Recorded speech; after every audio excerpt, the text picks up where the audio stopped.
পশ্চিমবঙ্গ রবীন্দ্র মুক্ত বিদ্যালয় সংসদের চলতি শিক্ষাবর্ষের আমার প্রিয় উচ্চ মাধ্যমিক পরীক্ষার্থীবৃন্দ, তোমাদের সবার জীবনে সাফল্য এবং উন্নতি কামনা করে আজ আগামী 2024 সেশনের ফাইনাল পরীক্ষার সাফল্যের লক্ষ্যে ইংরেজি গ্রামার বিষয়ের উপরে একটি পূর্ণাঙ্গ ভিডিও তথা সাজেশন উপস্থাপন করতে চলেছি।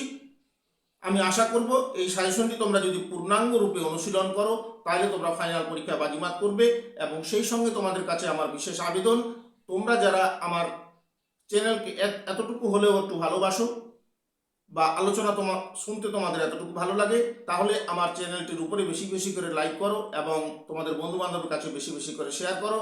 এবং এরকম আরও গুরুত্বপূর্ণ ভিডিও তথা আলোচনা পেতে আমার সঙ্গে জুড়ে থাকার জন্য আমার চ্যানেলটিতে তোমাদের মোবাইলের অল নোটিফিকেশন প্রেস করে সাবস্ক্রাইব করে নাও। এবং তোমরা যারা অলরেডি সাবস্ক্রাইব করেছো তোমাদেরকে প্রাণঢালা অভিনন্দন জানিয়ে শুরু করছি আজকের আলোচনা তথা উপস্থাপনা। Joining of sentence. Joining of sentence অর্থাৎ বাক্য সংযোগ সাধন বলতে বোঝায় একাধিক সেন্টেন্সকে অর্থের কোনো পরিবর্তন না করে একটি সেন্টেন্সে পরিণত করা। গঠন বৈশিষ্ট্য অনুসারে সেন্টেন্স তিন প্রকার হতে পারে। প্রথমত সিম্পল সেন্টেন্স অর্থাৎ সরল বাক্য, দ্বিতীয়ত কমপ্লেক্স সেন্টেন্স অর্থাৎ জটিল বাক্য, তৃতীয়ত কম্পাউন্ড সেন্টেন্স অর্থাৎ যৌগিক বাক্য। প্রথমত এবারে উপস্থাপন করছি simple sentence. A simple sentence contained only one finite verb and the subject expressed or understood। যে সেন্টেন্স এ একটি মাত্র ফাইনাইট ভার্ব অর্থাৎ সমাপিকা ক্রিয়া থাকে তাকে সিম্পল সেন্টেন্স বা সরল বাক্য বলে। যথা প্রথমত going to school Anil meet his friend, দ্বিতীয়ত the sun having risen Gopal went out, তৃতীয়ত Shyamal sold her car to repay the loan. উপরের এ সেন্টেন্স এ গোয়িং অর্থাৎ যাইয়া, ইনফাইনিট ভার্ব অর্থাৎ অসমাপিকা ক্রিয়া এবং ওয়েন্ট ফাইনাইট ভার্ব অর্থাৎ সমাপিকা ক্রিয়া। উপরের দ্বিতীয় সেন্টেন্সটিতে হ্যাভিং রাইজেন অর্থাৎ উদিত হইলে, ফাইনিট ভার্ব অর্থাৎ অসমাপিকা ক্রিয়া এবং ওয়েন্ট ফাইনাইট ভার্ব অর্থাৎ সমাপিকা ক্রিয়া। উপরের তৃতীয় সেন্টেন্সটিতে সোল্ড ফাইনাইট ভার্ব অর্থাৎ সমাপিকা ক্রিয়া এবং টু রিপে অর্থাৎ পরিশোধ করিতে ফাইনাইট ভার্ব অর্থাৎ অসমাপিকা ক্রিয়া। সুতরাং প্রত্যেকটি সেন্টেন্সে একটি মাত্র ফাইনাইট ভার্ব আছে, তাই এই সেন্টেন্সগুলি সিম্পল সেন্টেন্স। বিশেষ দ্রব্যস্থ, যে ভার্বের দ্বারা কোনো সেন্টেন্সের অর্থ সম্পূর্ণ বা সমাপন হয় তাকে ফাইনাইট ভার্ব বা সমাপিকা ক্রিয়া বলে। যে ভার্বের দ্বারা কোনো সেন্টেন্সের অর্থ সম্পূর্ণ বা সমাপন হয় না তাকে ইনফাইনাইট বা নন ফাইনাইট ভার্ব অর্থাৎ অসমাপিকা ক্রিয়া বলে। এবারে উপস্থাপন করছি complex sentence. A complex sentence contained one principal clause with one or more subordinate clause। অর্থাৎ কমপ্লেক্স সেন্টেন্স এ একটি মাত্র প্রিন্সিপাল ক্লজ অর্থাৎ মুখ্য অংশ বাক্য এবং এক বা একাধিক সাবঅর্ডিনেট ক্লজ গৌণ অংশ থাকবে। যে সেন্টেন্সে একাধিক ফাইনাইট ভার্ব থাকে এবং একটি ক্লজ অংশ বাক্য অন্য একটির উপর ডিপেন্ডেন্ট অর্থাৎ নির্ভরশীল হয়ে পড়ে তাকে কমপ্লেক্স সেন্টেন্স বলে। যথা a I know that Koushik is a good boy, b this is the boy whose name is Kanu, c when Biren came here it was raining. উপরের এ সেন্টেন্সটিতে নো এবং ইচ দুটি ফাইনাইট ভার্ব আছে। উপরের বি সেন্টেন্সটিতে is এবং ইচ দুটি finite verb আছে।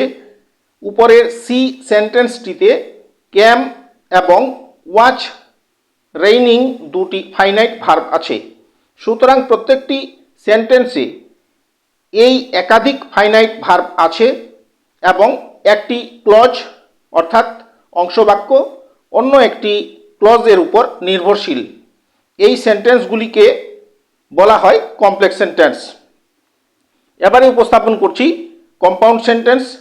এ compound sentence contained two or more independent clause joined by a coordinate conjunction or a relative adverb or a relative pronoun। অর্থাৎ একাধিক সিম্পল সেন্টেন্সকে যখন কোনো কনজাংশন অর্থাৎ সংযোগ অব্যয় বা রিলেটিভ অ্যাডভার্ব বা রিলেটিভ প্রোনাউন এর দ্বারা যুক্ত করে একটি সেন্টেন্সকে গঠন করা হয় তখন তাকে কম্পাউন্ড সেন্টেন্স বলে। যথা a, the teacher entered the class and the student were silent. B, he is a poor but he is unhappy।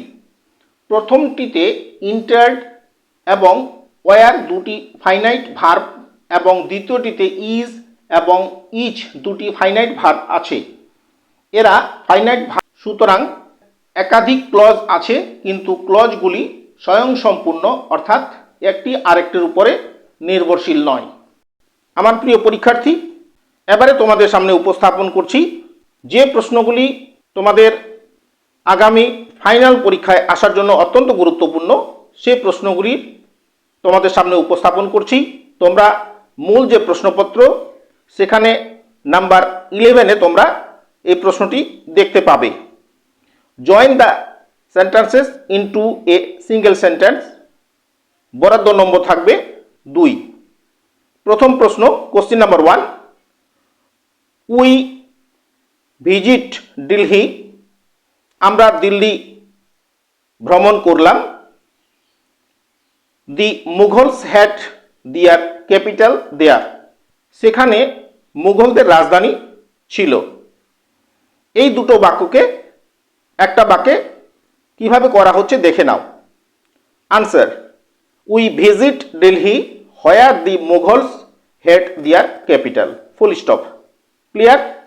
চলো পরের প্রশ্ন, question number 2, the patient will recover soon. Full stop. The doctor said so. দুটো বাক্য, দুটো বাক্যের অর্থ আগে আমাদেরকে প্রথমে বুঝে নিতে হবে। প্রথম বাক্যের অর্থ পেশেন্ট খুব শীঘ্রই সুস্থ হয়ে উঠবে এবং দ্বিতীয় বাক্যের অর্থ ডাক্তারবাবু সুতরাং একথা বললেন।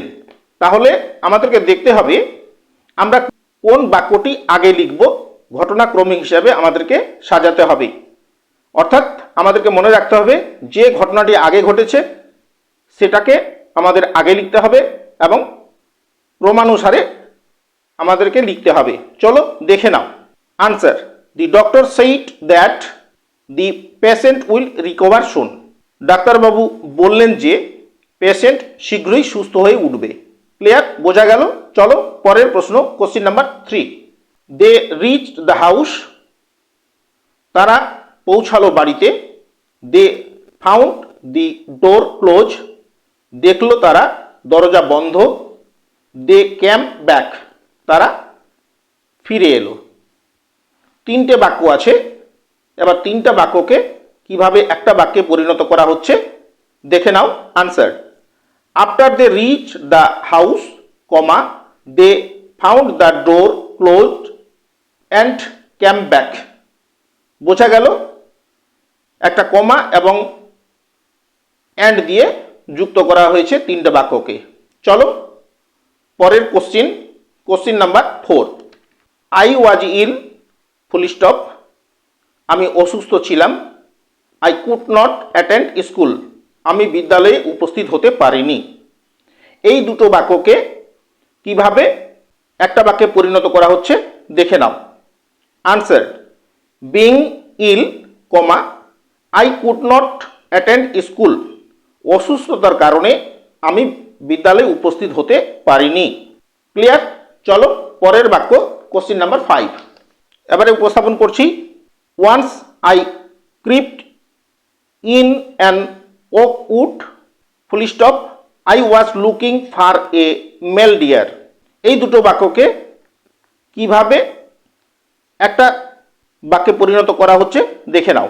Answer, I was looking for a male deer when I crept in an oak wood. পরের প্রশ্ন, question number 6, it is day in India full stop, it is night in France. এই দুটো বাক্যকে কিভাবে একটা বাক্যে পরিণত করা হচ্ছে দেখে নাও। Answer, while it is day in India comma it is night in France. Clear? চলো পরের প্রশ্ন, question number 7, the sunset in the west full stop, everyone knows this. দুটো বাক্যকে একটা বাক্যে পরিণত করা হচ্ছে দেখে নাও। Answer, everyone knows that the sunset in the west. Clear? চলো last question, question number 8, he is not a dishonest boy full stop, he is not a liar. দুটো বাক্যকে একটা বাক্যে পরিণত করা হচ্ছে দেখে নাও। Answer, he is neither a honest nor a liar. Clear? আমার প্রিয় পরীক্ষার্থী, এতক্ষণ সময় ধরে তোমরা যারা আমার উপস্থাপনায় আজকের আলোচনা শুনছিলে, আলোচনার কোনো অংশ যদি তোমাদের এতটুকু ভালো লেগে থাকে তাহলে সেই ভালো লাগা থেকে আমার চ্যানেলের সঙ্গে জুড়ে যাও এবং আমার চ্যানেলের সঙ্গে জুড়ে যাওয়ার জন্য তোমাদের মোবাইলের অল নোটিফিকেশন সহ বেল আইকন প্রেস করে আমার চ্যানেলটি সাবস্ক্রাইব করে নাও। এবং অলরেডি তোমরা যারা আমার চ্যানেলটি সাবস্ক্রাইব করে নিয়েছো তোমাদেরকে আবারও প্রাণ ঢালা অভিনন্দন জানিয়ে আজকের মতো আমার আলোচনা এখানেই সমাপ্ত করছি। আবারও দেখা হবে এরকম কোনো গুরুত্বপূর্ণ আলোচনা তথা সাজেশন নিয়ে। সবাইকে ধন্যবাদ।